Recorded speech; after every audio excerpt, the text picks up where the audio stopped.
यूं तो हमने लाजवाल मोहब्बत की कई कहानियां सुन और पढ़ रखी होंगी, लेकिन आज के दौर में पुरखुलूस मोहब्बत मिलना और फिर इसे आखिरी सांस तक निभाना नामुमकिन सा लगता है। गुज़िश्ता दिनों सोशल मीडिया पर एक बेटी ने अपने माँ बाप की सच्ची मोहब्बत की कहानी बयान की, जिसे पढ़ने के बाद हर आंख अश्कबार हो गई।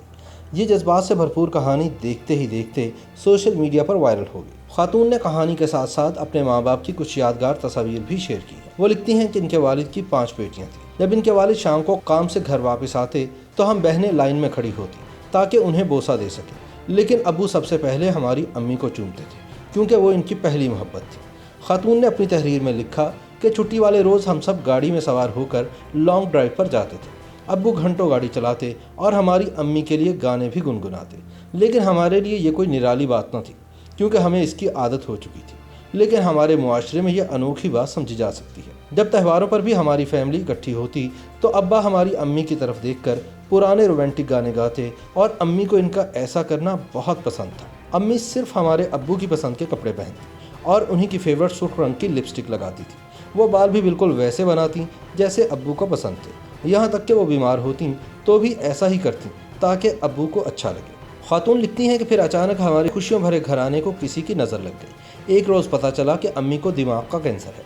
उनका इलाज शुरू हुआ, लेकिन हर सर्जरी के बाद अम्मी मज़ीद बीमार होती गई। लेकिन बीमारी के दौरान जब अम्मी ठीक से चल भी नहीं पाती थी और लड़खड़ाने की वजह से शर्मिंदगी महसूस करती थी तो अब्बू हमेशा उनका हाथ थाम कर चलते थे, चाहे वो कहीं भी जा रहे हैं।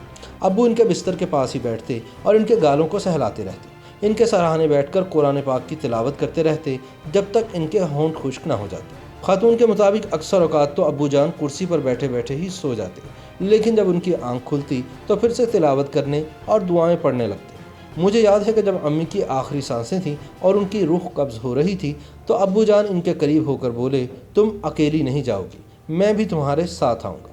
मैंने ये बात सुन ली थी और मुझे उस वक्त शदीद गुस्सा आया कि क्या अब्बू को हम लोगों की कोई फ़िक्र नहीं जो वो भी जाने की बातें कर रहे हैं। खातून कहती हैं फिर वो दिन भी आया जब अम्मी हमें छोड़कर जहान फ़ानी को रुखसत हो गई। तब हम सब जवान थे, कुछ तो शादीशुदा और बाल बच्चेदार थे, लेकिन अब्बू ने अम्मी की मौत को दिल पर लिया और शदीद डिप्रेशन में चले गए। उनको यही लगता था कि दुनिया में अब कोई और नहीं है। अब्बू हर रोज़ अम्मी की कब्र पर जाते थे। फिर उन्होंने कब्रिस्तान वालों को दरख्वास्त की कि जब वो फौत हों तो उन्हें इनकी अहलिया के साथ दफन होने दिया जाए। ये दरख्वास्त देने के बाद वो हर चंद घंटे के बाद हमसे पूछते थे कि क्या कब्रिस्तान वालों ने मेरी जगह की इजाज़त दे दी। जब दफन होने का इजाज़तनामा घर आया तो मुझे बहुत परेशानी हुई, लेकिन अब्बू तसल्ली में आ गए और खामोश हो गए। अगले 2 दिन अब्बू ने एक लफ्ज़ नहीं बोला। तीसरे रोज़ सुबह अब्बू ने कहा, मेरी तबीयत ठीक नहीं है। मैं इनको जूता पहनाने लगी तो फर्श पर गिर गए। जब तक एम्बुलेंस आई अब्बू भी अगले जहां जा चुके थे। यूँ मेरे माँ बाप दुनिया में तो एक दूसरे से बिछड़ गए, लेकिन कब्रिस्तान में दोनों एक मर्तबा फिर एक दूसरे के पहलू में इकट्ठे हैं।